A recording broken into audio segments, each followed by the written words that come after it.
The subject for the morning has been an object of considerable controversy. And back in the old medieval periods, there were very elaborate works dealing with magic. Magic, sometimes uncertain, often unsavory in those days. Dark circles at the crossroads, haunts, various forms of black magic. All these finally gathered together under the general term of the astral light. The word itself, of course, is a perfectly innocent word. It really means essentially the effects of the stars, the convergence of star energies upon the atmosphere of the earth. We have a feeling of what they do when they affect us by astrology and by weather and by numerous meteorological reports. We are informed, at least in part, of starry influences. But the effect of these influences upon the Earth's subtle atmospheres became the basis of an elaborate structure in magical thinking. First of all, we have to follow the general pattern of antiquity in the discussion of the planet itself. We think of the planet Earth as merely as a son of balls surrounded by some atmosphere and floating in a great sea of space. This is not the way the ancients looked at it.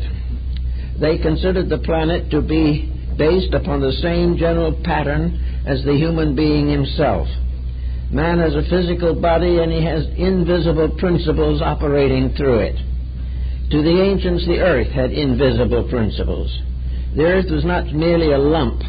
The earth was an organized structure, a structure that was capable of supporting life and passing through innumerable vicissitudes and changes of itself. There was not only a visible earth, but an invisible one. There was not only a physical earth, but there was a superphysical one. And the invisible structures of the earth, like the aura of the human body, were energy fields. And these energy fields were involved in the evolution of everything that exists in nature. All the kingdoms of life are nourished by the energies from appropriate levels of the energy fields. A large part of magnetic healing is a result of energies being directed either by human consciousness or by various medicinal substances which carry these energies. Therefore, the whole planet is a vast organism, a tremendous, vital, dynamic structure, of which we in our daily living see only the outside and the surface. Beneath the surface is not just simply vast strata of rocks and volcanic forces.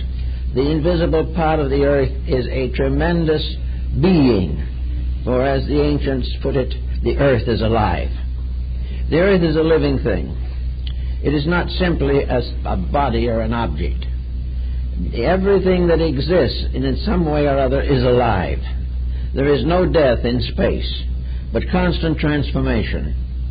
So the earth itself was a being.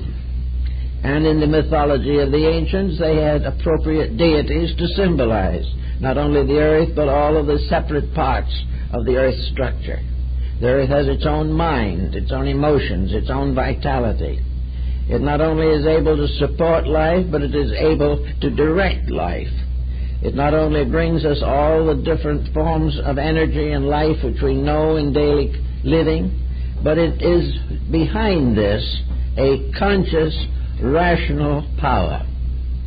Now, most people today, of course, don't believe this. Science has taken the attitude that man had the mind and the rest of nature was in existence only for man to tamper with. But this is not the way antiquity viewed it.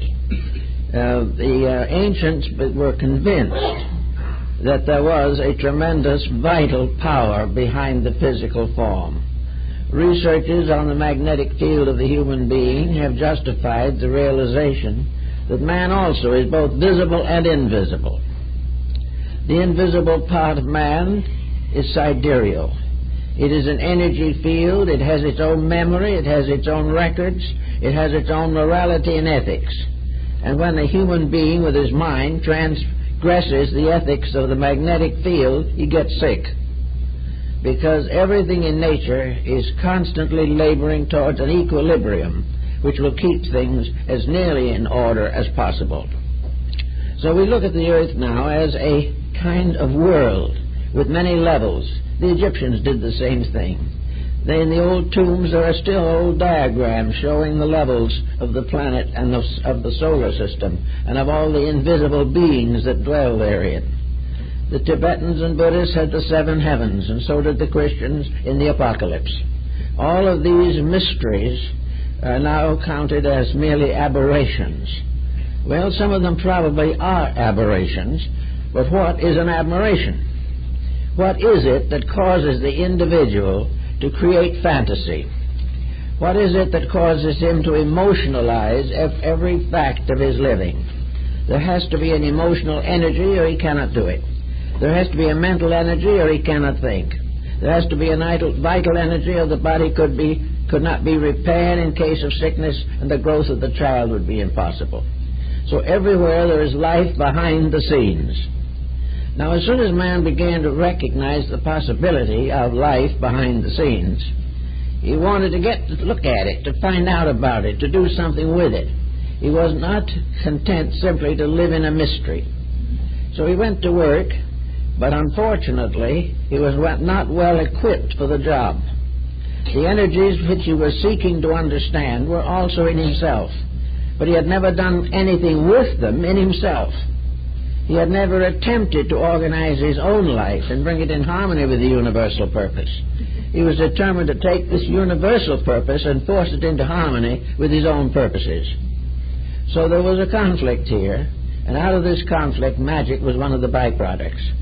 It was one of the experimental structures in which the individual was attempting to understand the energies around him, moving through him, and variously conditioning him. Among other things, he discovered that his mind could control not only visible and physical thoughts, but invisible thoughts.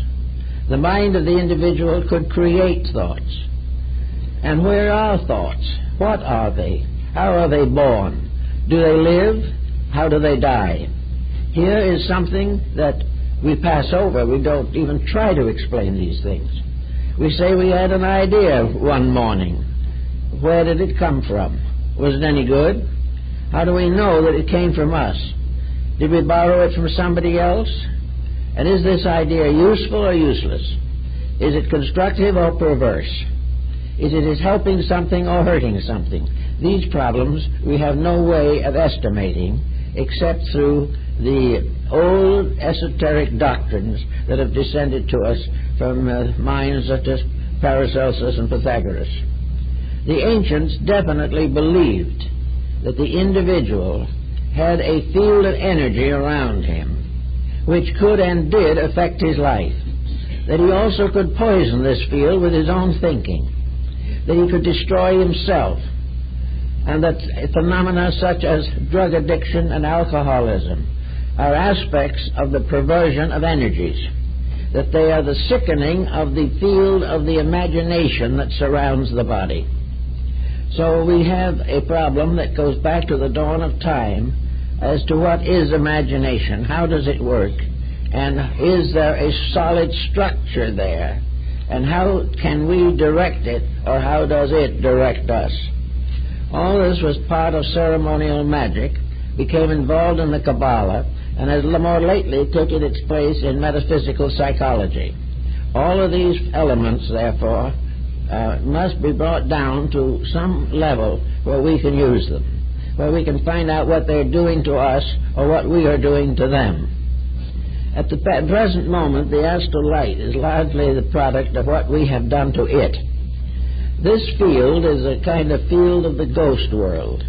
It is the field of the invisible, but in a sense bound to the visible form of life. The Egyptians knew this ghost or phantom world. They also equated it with sleep and dreams, and believed in many cases, and perhaps correctly, that the dream life of the individual is not a mere fantasy. It is a fantasizing of something else. Anyway, we find in modern thinking there has come out of it all a kind of concept of magic. The magic of accomplishing certain purposes by dramatic intensities of the will. With magic also has come an absolutely necessary correlative, and that is ritual. Now, the Indian on the reservation here in the Southwest is a good example of a primitive magic lingering on through time. An Indian finds a little pebble. It is a nice little pebble. He puts it away to keep, but the pebble is still a pebble. But later he finds another pebble which he likes, and he puts it side by side with the first one. He likes the combination, so he ties a thread around it and put a feather in one end, and it isn't two little rocks anymore. It is now a fetish. Now, a fetish is something that has magic power, a combination of things that is not ordinary. Things in their ordinary states are not fetishes, but when they are put into an extraordinary relationship with themselves or each other, then they gain magical influence. And the two little stones that would have done nothing in their natural state suddenly may have the power of life and death in the mind of the Indian who had created a fetish from them. This is another aspect of the same thing as the so-called ghost and dance and mask rites of ancient peoples. We have an exhibit in the library here now of the sacred masks of the Southwest American Indians. The Indian is perfectly aware of the fact that the mask is made by himself. He is perfectly aware of the fact that when he is wearing it, he is still himself. But when he combines the mask with himself, something happens. While he is wearing this mask, the astral light has stepped into his consciousness. Magic. He is no longer simply a member of the tribe. He is now some kind of a strange being conjured up by sorcery, conjured up by imagination, by ritual, rite, and symbol. Therefore, the Indian, I've been up to where they put these dances on once a year, and a young Indian, for instance, with a mask, will be approached by his own family, his wife, his mother. But when he is wearing the mask, they will pray to him as a god.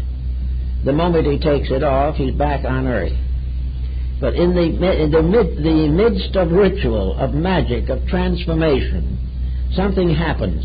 Eliphas Levi, the French transcendentalist, says that these things are creatures of the astral light. There is something that is not really imaginary, and yet is. Something that gains a new dimension. In spite of the strange fantasy of it, we realize that this type of thing has been in religion since the beginning. One of the most common forms of this in religion is the relic. Something that belonged to a venerated person. Something that has healing power because it belonged at one time to the body of a saint or something of this nature. These things are extensions, and like the healings of various Christian mystical shrines, like St. Anne de Beaupré in Canada, or Lourdes, this place is magical. It is magic because a strange story has been built up around it. This story transforms the commonplace into magic.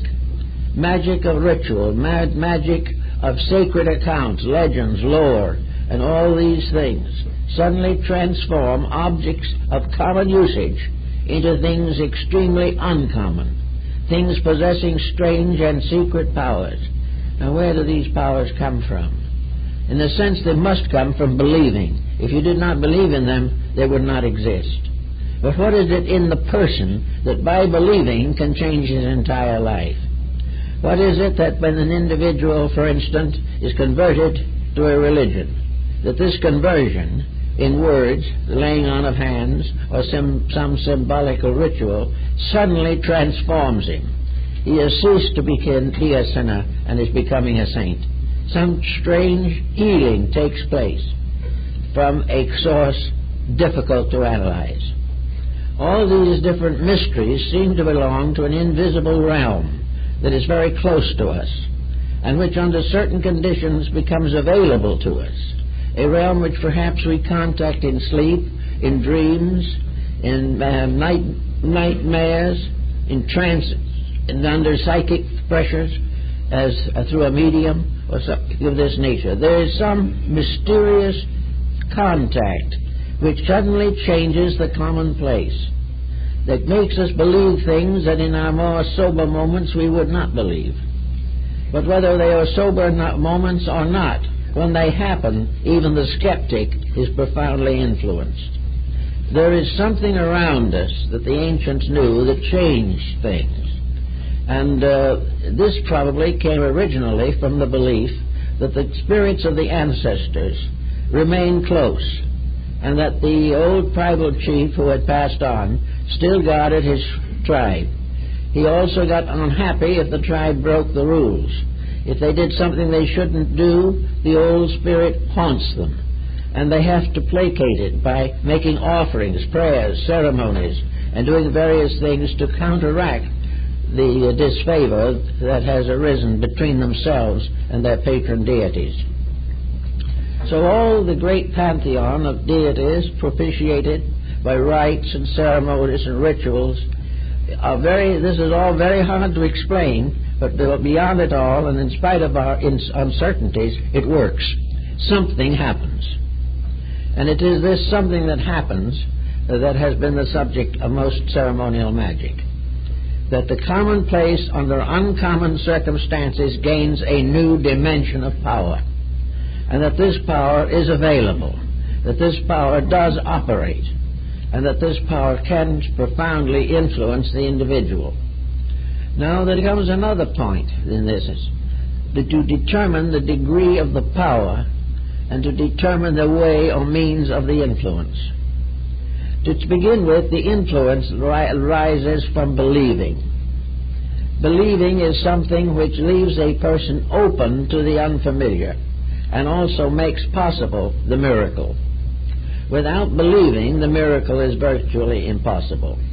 But with believing, faith, and trust, with belief that it is possible, miracles of incredible proportions have occurred. There is no doubt in the world that there is a means or power by which the individual can attract certain forces or circumstances out of the strange mystery of the inner worlds which he inhabits. So we have to come now to the consideration of this structure of magic and how it really came into existence. I think we must, first of all, determine that behind the physical world there is a world of energies, and that these energies are stratified. That behind the physical body is an etheric energy, a kind of ether, which permeates the body, and that much difficulty and sickness and sorrow and misery result from the defects which arise in the ether. The etheric body is attached to the physical body, largely in the area of the spleen, and the physical body is constantly energized from a certain definite structure. In other words, the energy that comes into the body of the individual is supposed to arise primarily from nutrition, from air, and from sidereal influences of one kind or another.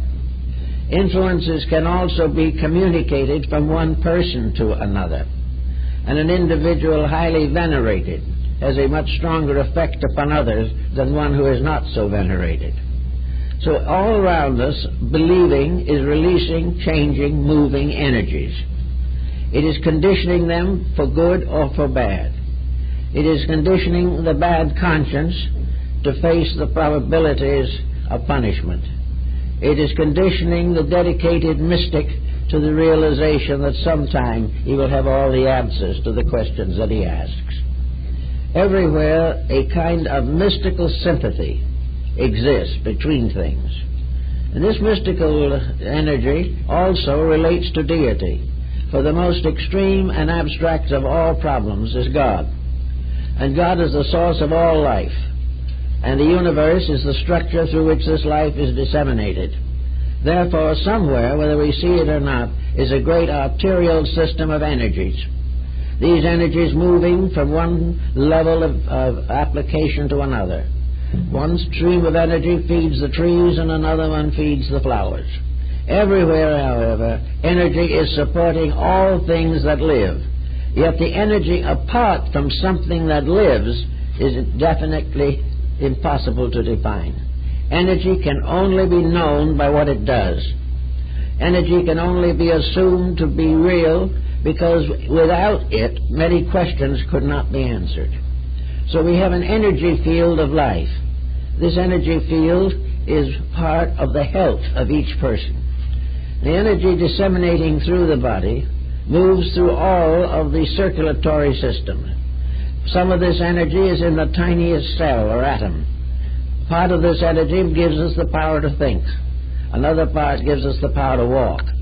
All this energy of some kind is real. Now, we have long assumed, for example, that the body just takes care of itself, and if we feed it regularly, it'll take care of us. This is a complete lack of understanding, and it has very serious consequences, because it prevents us from cooperating consciously and intelligently with the energies which do supply us the necessary elements of health and survival. Therefore, somewhere in this pattern, there is an energy, a sea of it, a great ocean of it, which, like air itself, which may be its principal carrier, that fills all of these vacancies of space, exists in every creature, shares its reality and its power with the horse and the tiniest insect. Everything is supported and is alive because of a life principle in it. And this life principle is not sustained by food. It is not sustained by exercise. But its condition and its ability to function is largely influenced by the conduct of the creature that it inhabits. That this energy is universal, not only in its dissemination, but in the infinite variation and variety of modes and forms. Therefore, it is indeed a kind of protean life that takes any appearance that exists. It can be found in the anthill or it can be found in the elephant. Everything that lives off of this energy, and in everything this energy is exactly adapted to the needs of that thing. The answer seems to be that in one way or another the energy is what fashioned that thing in the beginning, because every physical visible force is merely a manifestation of one of these great invisible streams of energy that functions in space.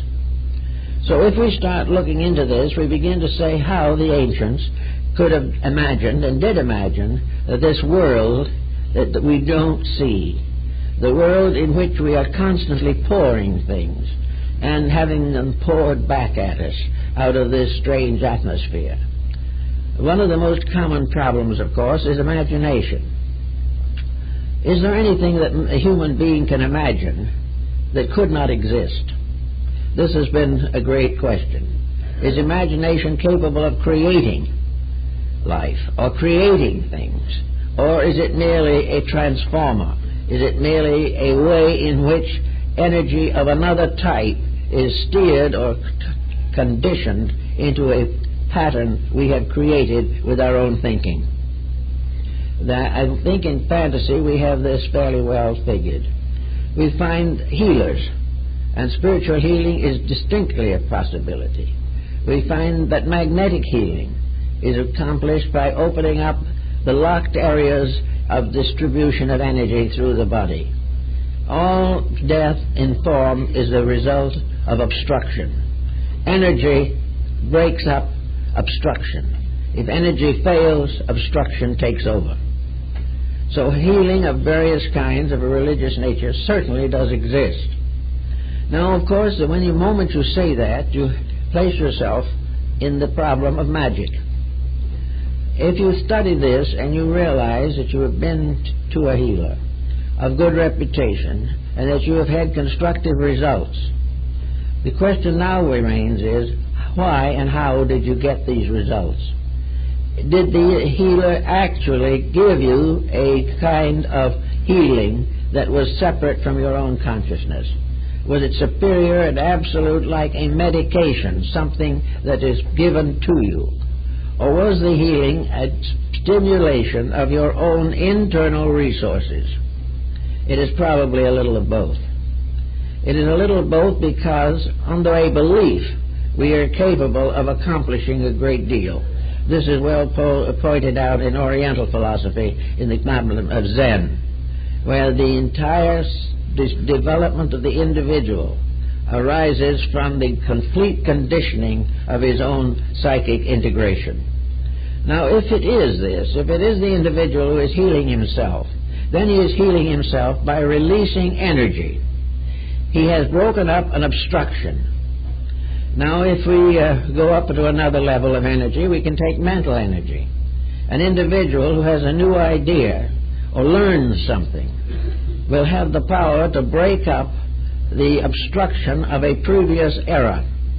If he discovers he was wrong in something, and by discovery gets a remedy, then he breaks up the error pattern in himself. And how did the error pattern get into him? It came because he himself put it there through an erroneous attitude, or by believing something that was not true. So the correction and the ailment are tied together by one great factor alone, and that is energy. Energy which permits all changes and transformations to occur. Energy which changes the moral life of everything, results in the evolution of species, results also in the mysterious worlds of space around us. Energy, then, is a factor in all magic. It is life. It is something that can be steered. Now, there are two ways of steering it. One is the individual trying to adapt it to his own needs, and the other is a universal power adapting or adopting energy to its purposes through living things. Therefore, there is an energy that arises directly from deity, and there is an energy that arises from deity but is distributed through forms including the human being. And this is represented in the ancient formula by the fact that there are rays that go directly from the sun to the earth and from the earth into man. There are also rays that go directly from the sun to the moon and then are carried across to man from the lunar orb, even though it is dead, so-called. There is no thing actually dead. But the energy field of the moon is very slow in comparison to that of a live planet. So all these different things are happening in space, and in the midst of these rises the magician, the person trying to use magic. Magic being the adaptation of energy, the application of it to other forms than that which is most commonly assigned to it. The energy factor that says all things are possible. The energy that takes the poor boy into the great scientist, or takes the comparatively self-centered individual and makes out of him an economic giant. These things are all energy. Without the energy, he couldn't accomplish anything. But with the energy, he has something that adapts itself to the shape or purpose of himself.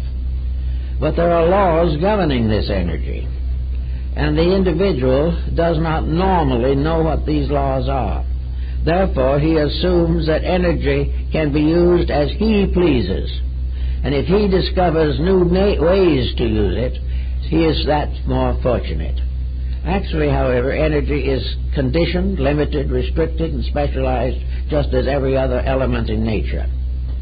So the individual who uses energy for magical means came finally to become considered under two headings: ceremonial or divine magic, and negative or black magic.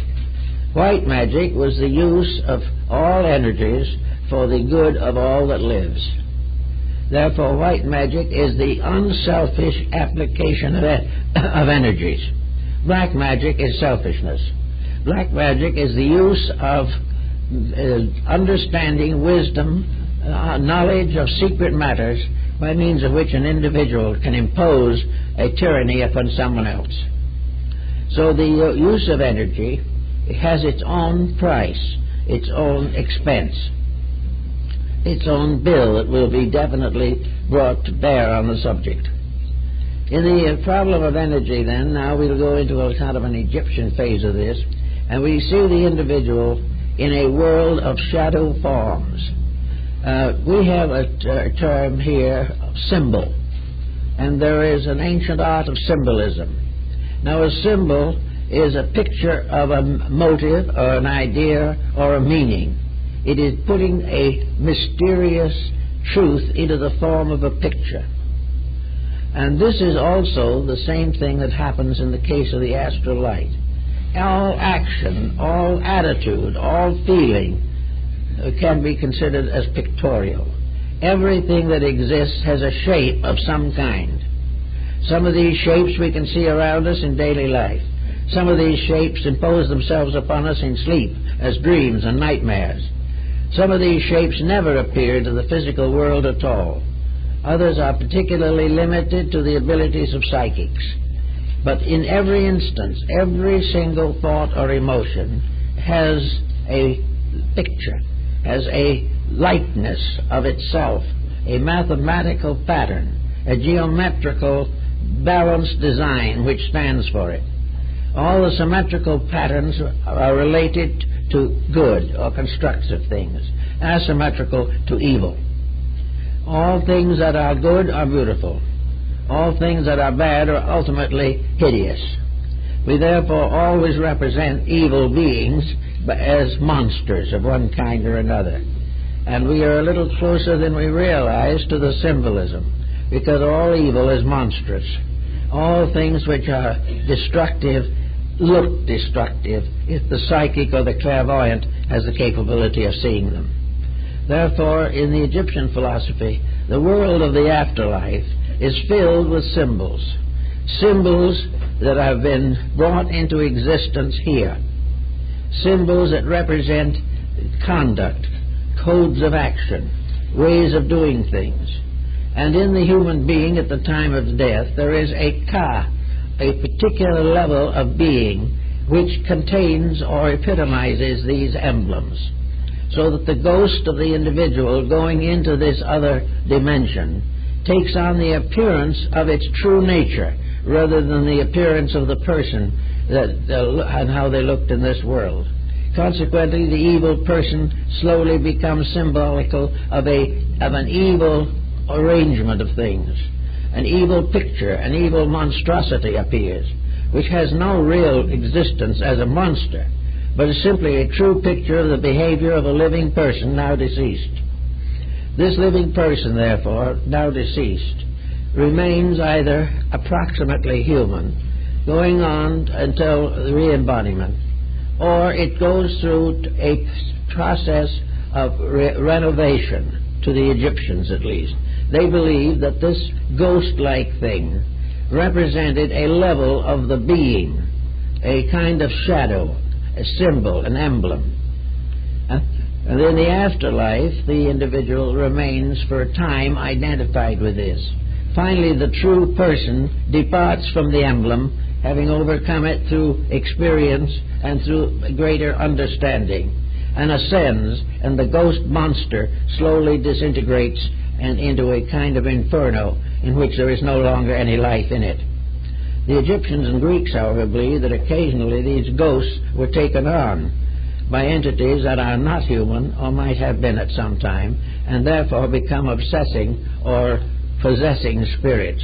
And in black magic, like the case of Dr. Faust, we hear that ultimately his devil took him, and Faust was forced to face the consequences of his own evil deeds. Actually, though, the actual procedure, while it is symbolized in the diagrams of Tibet, where we find all kinds of beings, divine and monstrous, they are all parts of this vision period of the astral light. They are parts of things that are not essentially true, but are non-essentially present due to the complications of rational thinking or emotion. If, therefore, the individual having negative attitudes wishes to, in one way or another, misuse the psychic energies, or misuse the other forms of etheric vitality which they need to live with. If this happens, then trouble is bound to happen as a consequence. There has to be a negative reaction, and this we find where in Europe there's museums, there are numbers of pacts signed between human beings and demons. These pacts were that the demon should serve the human being, as in the case of Faust, for a certain number of years, after which the human person gave his soul to the evil one as compensation or as a payment of this debt.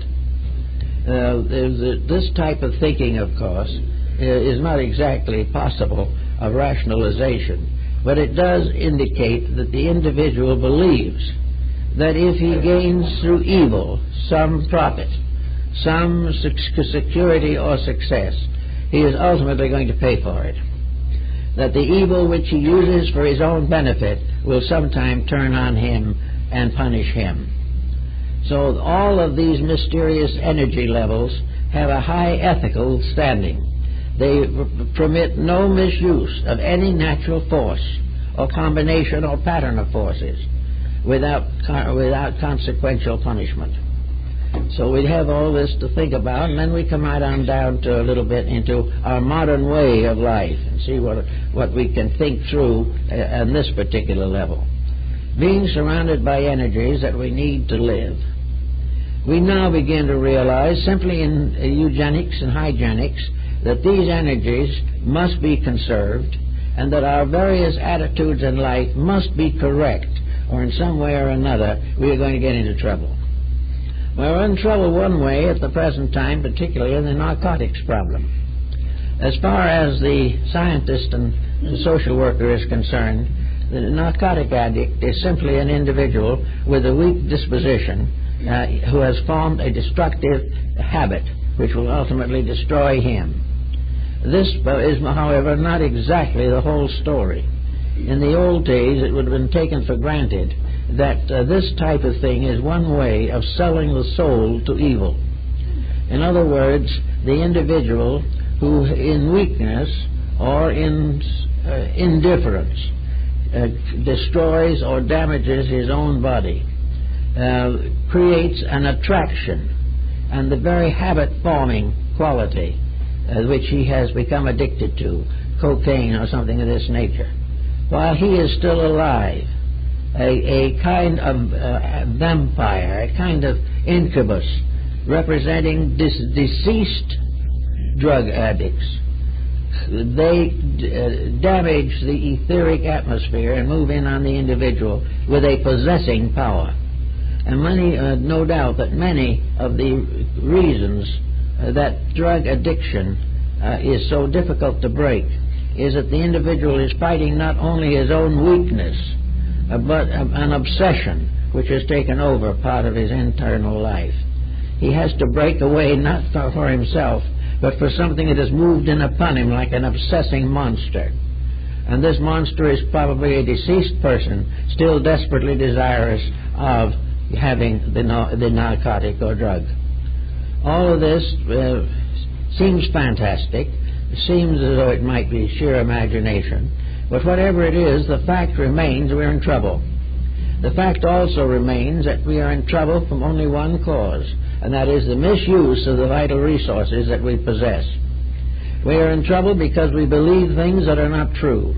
And by means of one type of energy, we create a verisimilitude for these things that are not true.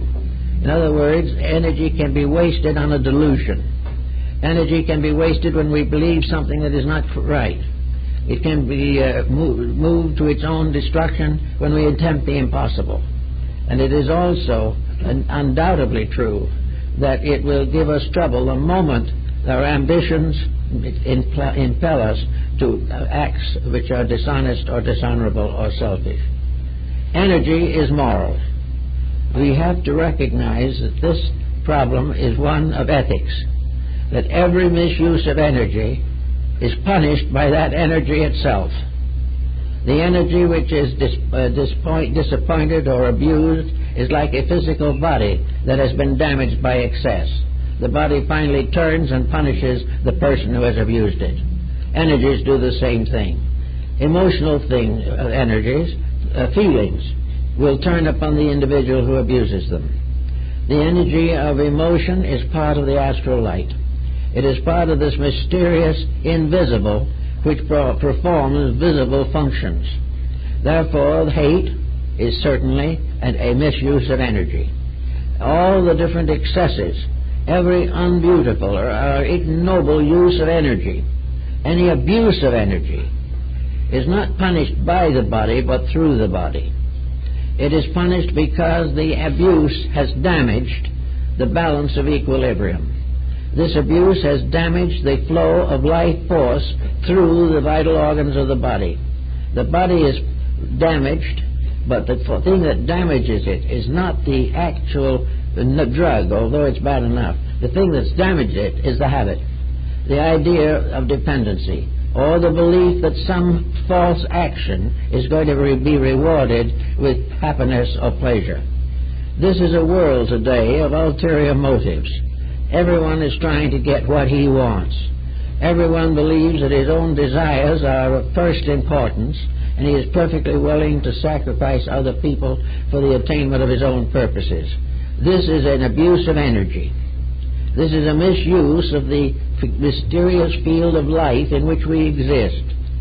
It is also tied up with the karmic records that are carried from one life to another, for these records are carried in the magnetic fields, and the individual can and will in time find out the reason for all the things that happen to him, but not until he is able to stand this discovery without personal damage. So all these different factors work together, and in our problems of daily living we have to work out some solution. And in religion we have to be particularly careful, because religion was involved in magic from the beginning, and religion is still to a great degree involved in the mysteries of the astral light. Miracles are spiritual experiences supported by psychic energies. They are perfectly legitimate if they occur, but they will not permanently occur unless they are merited. The individual who deserves a certain mysterious and miraculous occurrence may have it, but a person who does not deserve it, even if they have something that appears to be it, will be damaged rather than helped. So it's very important in religion to think through this problem of the astral light. The astral light contacts us as a substance to be used or abused, to be formed or transformed into the problems and solutions of daily existence. Essentially, one point: ethics. The religions of the world are nearly all in trouble today. They are in trouble because they have gradually sacrificed their ethics. They have gradually made a program of expansion and conversion, and have done everything possible to gain political power. All of this is contrary to the purposes of religion. The purpose of religion is to help the individual to orient constructively with both the visible and the invisible worlds in which he functions. Religion has to do, therefore, with creating a power in man, a kind of shining armor which prohibits the entry of negative factors. The individual who wishes to compromise is going to be lost very quickly. He can say, I'll just do this little thing once, no one cares, but that once becomes twice, and after a while the entire psychic life is demoralized. Also, we know that behind all of this is a great damage in the astral light of the planet. We know, for instance, and as we're beginning to recognize now, that when we get naughty, when we do what we shouldn't do, nature gets angry. And we are having today a combination of circumstances that should give us cause for a great deal of consideration. We have on one side ambitious dictators seeking to dominate countries and, if necessary, exterminate the population. And while they're hard at this, terrorist groups are out assassinating public personalities. And while all this is going on, volcanic eruptions and earthquakes are breaking out, tidal waves are rising up, cyclones are on the increase, and the temperatures and seasonal developments of the various continents are seriously affected. In other words, it's a general disturbance. The story of earthquakes and moral difficulties are very closely linked. The story of moral difficulties and epidemics and plagues are very closely linked together. In the 12th and 13th century, the Church prayed for deliverance from the comet, the plague, and the Turk. And we're just about the same spot now. We're having trouble with the Turk. We're having trouble with epidemics and ailments we know no cure for. We're endangered by natural phenomena. Everything that is happening is an indication that physical unrest, physical dissonance will result in a complete imbalance of natural processes. We cannot abuse nature any more than we can abuse each other with impunity. We cannot pollute the atmosphere and have it not polluted. We cannot do things that we shouldn't do and then expect to get away with it. But we are living in a kind of a hollow globe of energy, a tremendous, luminous, fluorescent energy. And this energy is adulterated and corrupted or strengthened and assisted by every circumstance of life. We know definitely that the present situation must be solved. We know also that it cannot be solved unless people stop doing the things that cause it. The possibility of passing a law saying that as we sow we will not reap is just not possible. We have to take the punishment if we do the deed. Now, almost everyone likes to overdraw their account so far as natural resources are concerned. We are unhappy when a bank goes bankrupt, and that's happening with unusual quantity at the present time. But we are becoming bankrupt too. And this bankruptcy of ourselves is far worse than the loss of the dollars. This bankruptcy of ourselves will and can destroy the equilibrium of the planet. The planet is alive, and the planet is getting tired, undoubtedly, of the nuisances that are inhabiting it. It is getting weary of being told constantly how we love each other and at the same time go out and kill each other. Nature is aware that we are not giving due consideration to the consequences of our own actions. And this is not only in connection with our constructive and destructive moral attitudes, but it is partly involved in the advancements of the sciences, in anything in which there are major changes in environment. There must be appropriate improvements of character or something goes wrong. Now, what goes wrong is this imbalance of energy. And it can well be that we are worried about the contamination of our drinking water. We are worried about the fact that the ocean can't carry all of the refuse that we have forever. We are worried concerning the artificial control of pesticides and so on to keep our crops coming in. These things are worrying us, but nobody does anything about it, really. They pass a series of laws in which they set up a new trouble to try to correct the old ones. But actually, somewhere in the line, the human being has got to realize that he lives in a universe of law and order.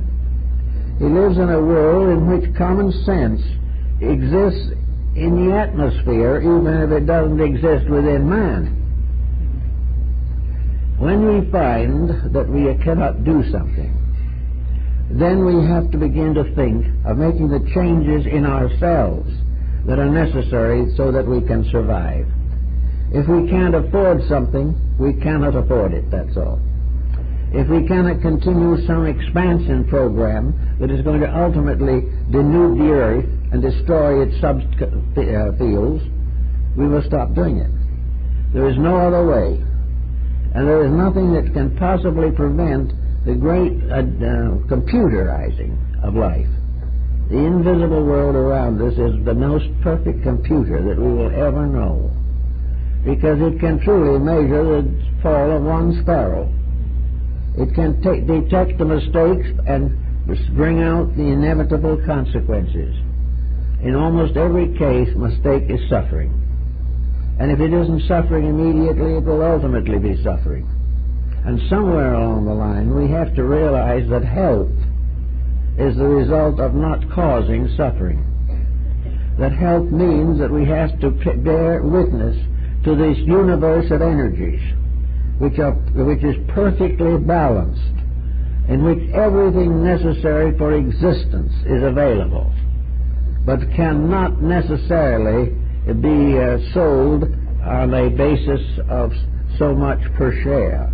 It is something in which we have to keep the rules, and then the rules will keep us.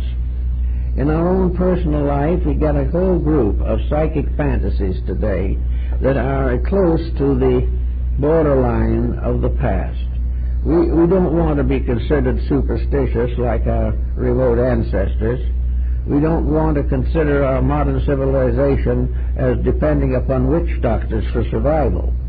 But what we do feel constantly is the belief or feeling that in some way we can neutralize universal law by an attitude, that we can find some magic to cure the mistakes that we make, that we do not even have to repent them. And some religions have even gone so far as to glorify them, to tell us that these mistakes are perfectly acceptable. The atheists, on the other hand, are a negative factor because they not only deny the mistake, but they deny the universal intelligence that is behind the problem. The atheist can never solve anything. Atheism as a religion can never solve anything, because it gives us no basis of integrities upon which to build. The problem of the atheist always is that he has no internal inducement to improve. His whole inducement is to spread his own doctrines throughout a suffering world. He does not recognize the importance of having a firmness within himself that can strengthen him to be true to principles, regardless of what his theology may be. But when atheism destroys the realization of universal ethics, it is simply contributing to the general dilemma. Atheism is spreading, but not very rapidly at the moment. It is becoming more and more difficult to justify it.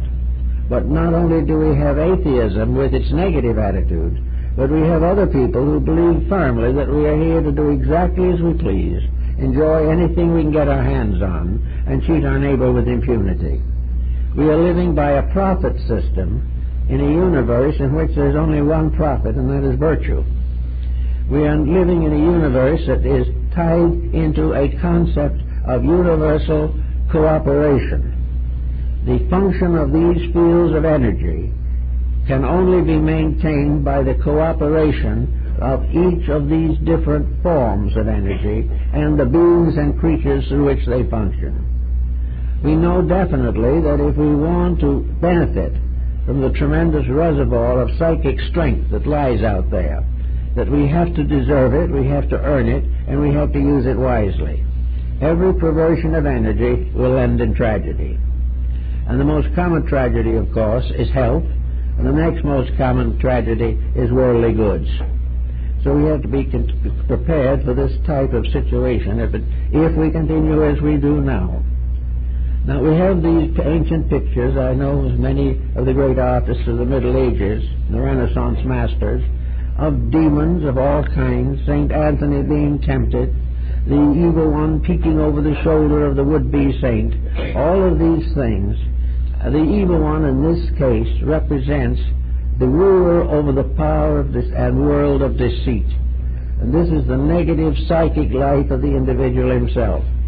In each person there is a redeemer and a destroyer. In each of us there is a transformation upward or a degeneration downward. And the degeneration is in the keeping of this evil spirit, which is simply the embodiment of a symbolism. Our advancement forward is in the keeping of a good and kindly spirit, which is going to bring us finally to the fulfillment of our natural destiny. So all these evil things, this world of demons that has been preserved for us, these obsessing problems that we still have. In working over the years, I've had to work with many people who were profoundly convinced that medieval sorcery was working on them today, that they are suffering definitely from the black magic of those around them, that evil spirits are moving in on them. And, of course, these folks are under the fantasy of the astral light. They are under the fantasy that makes anything you believe the truth. And that we believe wrongly, we've got to correct it. Now, when a person has the wrong beliefs and gets into these troubles, what do? Well, you can go to them and you can talk with them and you can reason with them. And in many instances, you can do some good. But in a great many other instances, you can do nothing. The individual is far more certain of his own aberration than any possible solution. He has had this suffering himself, and therefore the opinion of another person is worthless. He has seen these evil spirits in his sleep, therefore who denies them is a fool. The individual who is in serious trouble has built a certainty about his trouble. He is so sure of it, so completely wrapped up in it, that no one can reach him. No one can tell him that it's his own hallucination. No one can tell him that the demons that bother him are the results of his own misuses of energy or his own misinterpretation of the happenings of living. The individual who has gradually developed a neurosis is only one step from being a black magician. Another individual who is in hysteria is already close to the magic of the astral life. These things are moods, they are conditions, they are factors that the individual himself builds up. This building up also builds up this field of energy which we are all in. The various mistakes of the whole of humanity do create in the magical energy fields a stratum of difficulty. In other words, just as surely as physical refuse can poison the planet, so psychological refuse can poison the astral light, can poison the metaphysical field of energy. If we keep on feeding delusion, it will grow and become stronger. Physically, it will gain more converts, and esoterically, it will corrupt the substance from which imagination must be built. Now, imagination as a constructive force is a very beautiful thing. Imagination has given us great art and great music. It has given us some of the noblest lives the world has ever known. It has given us the dreams of a better life, but stronger dreams than we would otherwise ever have. Imagination is a very beautiful thing. But if this imagination turns sour, it turns the same way that the things we see around us. We see great music turning sour. We see a terrible noise taking the place of music. We find literature turning sour. The days of great writing are no longer venerated or respected. Nobody reads them anymore.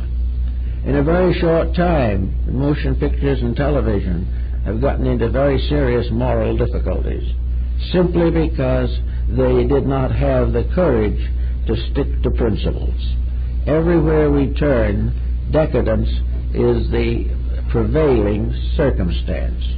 And this decadence represents a kind of infection. It is something that not only we gain through contact physically, but the energy fields that supply the life upon which we must live are also depleted.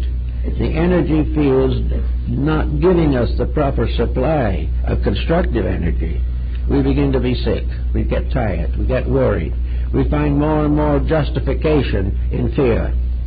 And all these things represent finally a vast chemistry, a great negative alchemy that is affecting all of us and affecting the world in which we live. Now, we can't necessarily go out and force a change in the astral light. It is said that after the crucifixion that Christ descended into limbo to liberate the lost souls. This was a part of the idea of the ministry, that he could cleanse or harrowed Hades. And this was part of the doctrine also in the Orient, where the Buddhas went down into the underworld to redeem the lost or tired or broken ones. Now, this does not mean that either Christianity or Buddhism or any other religion actually believed in hell. There is no conscious religion that's worth anything that believes in ultimate damnation. There must always be a redemption of some kind. But this damnation that we're worrying about is not something that we have to regard as an eternal hell. It is something which we must regard as a level of misuse, a misunderstanding, abuse of powers and privileges, that we have gradually weakened our own integrities, and if there is an evil world, it's right here, not where we go. We cannot go, as Plato pointed out, to anything much worse than we have here. And the idea that the solution lies in escaping from here is no good, because wherever we go, we take ourselves with us. And it is the self we take with us that is the greatest cause of our annoyance. It is the greatest cause of our distress and misery. Consequently, we have to get to work and more or less use fantasy, use imagination for great good. We have seen the wonderful poems of the mystics. We have seen the beautiful scriptures that have been given to us by all the nations of the world. We see the magnificent architecture. We see the tremendous beauty of the garden that has been given proper and due care. We find the glory and wisdom of the good person who has lived well in the fulfillment of duty, responsibility, and dedication. All these things are part of fantasy, part of imagination, but they are what Jack London called dreaming true. They are the thing that proves that the fantasy is really an anticipation of the fact that everything that we hope for can come. Everything we believe to be right will triumph. But at the same time, we must do what we can to get away from contributing to the attitudes that make us sick. And one of the good answers to this is that we must get over the idea that we can correct any condition we do not like unless we cannot correct it unless we outgrow it. That has to be solved. We cannot walk out on our crimes, sins, and misdemeanors. We can take them to the grave, but they will not end there.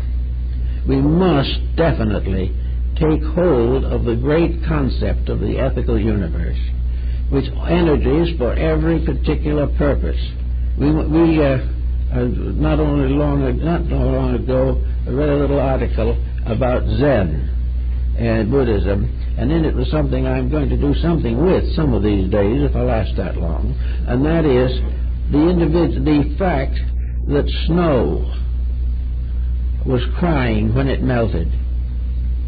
Now, this is a kind of a strange thought out of context, but to the idea it is, even snow is a being. Everything is a reality of some kind. Everything that we abuse is a reality that weeps. Everything we do well is a reality that rejoices. Every single thought we have has some relation to being. Hope is a being as well as a word. Hate is a being. These things become internal monsters or good spirits depending on themselves. But everywhere there has to be this realization of the tremendous potential of being the thing we need to be. We must gradually awaken to the fact that this universe is essentially beautiful, that the Garden of Eden is still here, that all of the nobility of existence awaits release. And fantasy, the constructive fantasy, is the individual dreaming of a better world and building a foundation under the dream. Dreams come through to lead us to new certainties. Nightmares do the same. And they both use the same kind of energy, but it is differentiated by the organism through which it passes. The hater uses more energy to hate, the lover more energy to love. The proper use of the energy resources is the cleansing of the Aegean stable in the labors of Hercules. It is also the symbol, always, of the redemption of lost souls. The lost souls are ourselves, but also the lost souls are the beauties that we have corrupted. The lost soul is harmony that we have tamed into inharmony. The lost soul is joy which remained turned into grief. The lost soul is hope which we have transformed into fear. They are all uses of the same great energy powers. They are the same uses that we have to make in terms of our internal lives. In external, we have to plant farming, we have to get crops, we have to find various ways of feeding the world as we try to do. These are the physical things. In the emotional world, we also have to have our crops, our sowing and our reaping. We have to build materials there that become part of sustaining the integrities of life. And these integrities are sustained in two ways, either from below or from above.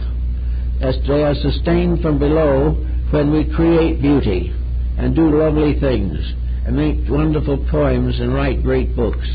All these things inspire and lift the individual toward reality. On the opposite side, we have an inner life of dreams and hopes and aspirations, of love and affection, integrities. And as we cultivate these from above downward, the beauties of below come up to meet, and then we have a beautiful world. We have a world and things are done as they should be, and that we enjoy the results of this doing because it was something that we were intended to do from the beginning. There never was a time when the world was not supposed to grow. And now we have so many problems that it seems as though something more than ourselves must be to blame. We wonder whether or not the nuclear fission has rocked the foundations of heaven. It hasn't, but it is going to rock the foundations of misuse of knowledge. We have 2 and 3 great abuses that we have to watch for. Abuse of knowledge, which can lead to the most terrible difficulties. Abuse of affections, the exploitation of the natural love of the individual, of beauty and personal affections.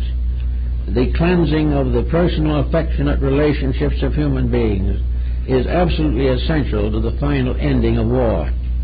It is a well-established home, with people sacrificing a little of themselves always for the good of the family, accepting responsibility with dignity, and working together without losing individuality. This makes the home, and this is what the nations are going to have to do to make a world that can survive. So all these principles work, and they work because behind the physical sources of good, there is this invisible source of energies which express themselves as we create bodies for them. A good thought becomes a body for a beautiful energy supply. The individual who wants to paint a beautiful picture and with prayerfulness and integrity and honesty asks a little spiritual guidance in the picture will get it. And the individual who asks only for corruption will get that also. So we have this strange world of fantasy, imagination, call it if you will, the world of the astral light, where thoughts are things, where moods are realities, and where things in this world seem very much less real than they do to us. But in this world of fantasy is the world of our hope for tomorrow. Fantasy, beautiful fantasy, is building tomorrow. Fantasy is creating the world that must be. It will come, but it will not come unless men dream it, unless human beings begin to realize the importance of it. When we use the natural resources of this world well, we will be secure. When we use the resources of this invisible realm around us, real and true, we will have peace of mind, we will have health, we will have natural and noble emotions, and we will have dedications to causes and principles that are worthwhile.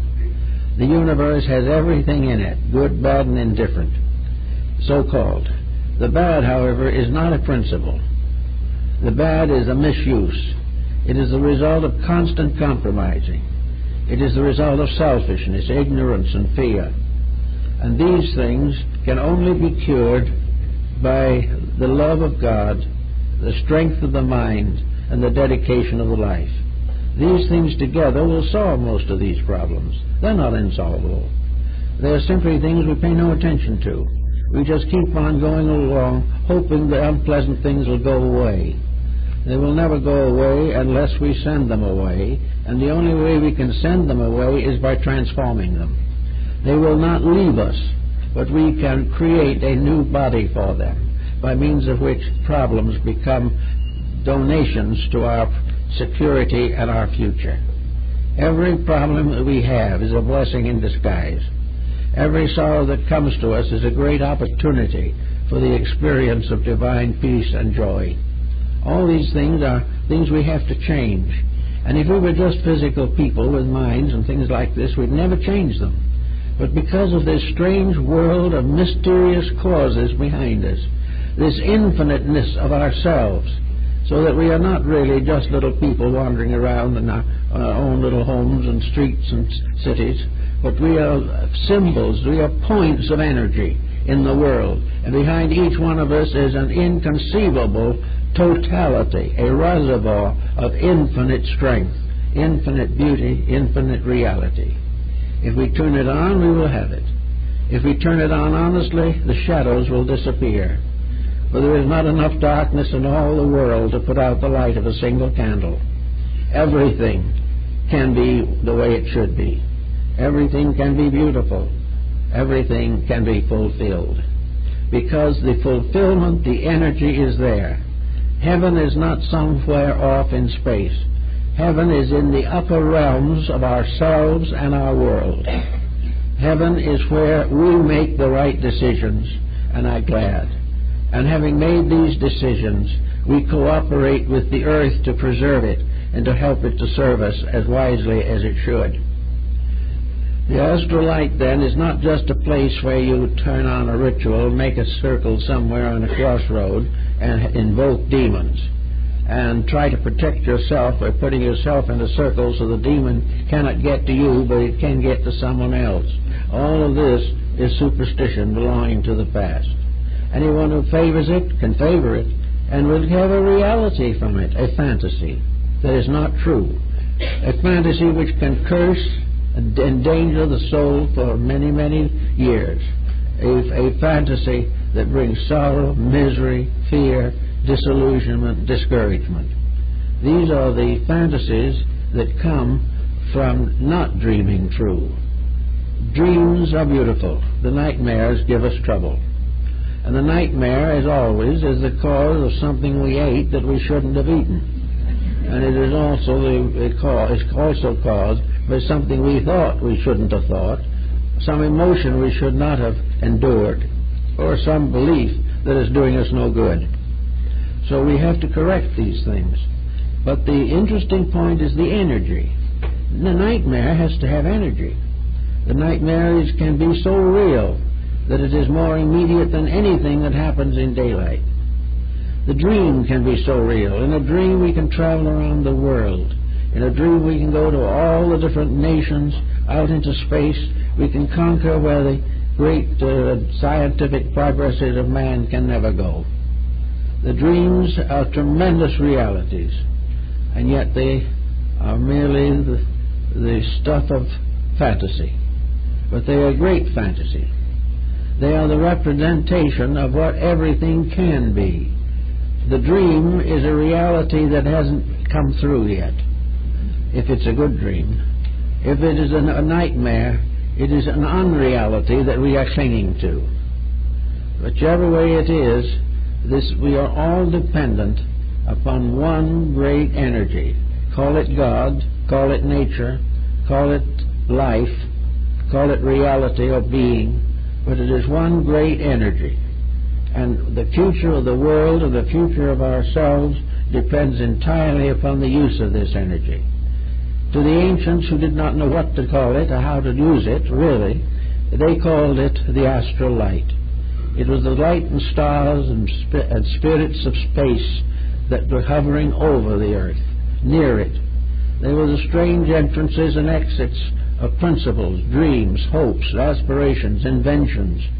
They were the great differences, the infant born into this world, coming from there to here, the aged person departing, going from here to there, but both here and there, always part of one tremendous field of life, a field of life that is not only one great energy, but infinitely diversified, so that every thing that exists, every grain of sand has its place in the plan of things. And as this is so physically, it is also so mentally and emotionally. Therefore, the cultivation of our hearts and minds, the regeneration of our attitudes, the increase of faith, all these things have to start with a dream or with a fantasy. But if the fantasy is true, experience builds a solid foundation under it.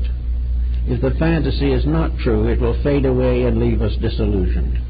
But the greatest dreams we have are the true dreams, and the true dreams are the ones which will never fail.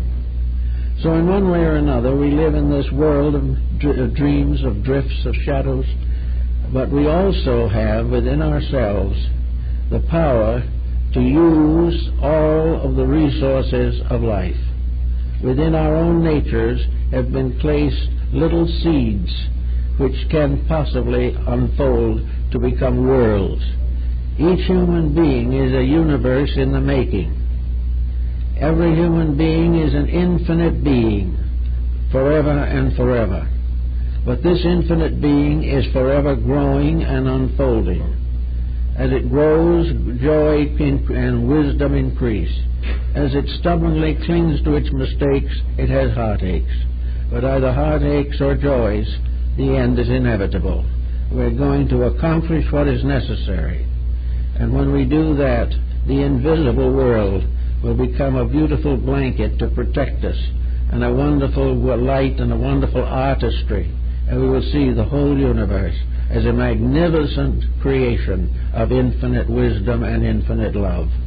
As we get to this, our own little problems fade away, and the energies with which we are endowed are the energies by which these dreams can be made to come true, and they are also the fields of energies where these dreams were born. And altogether it makes a rather nice little package when we get around to it. Thank you.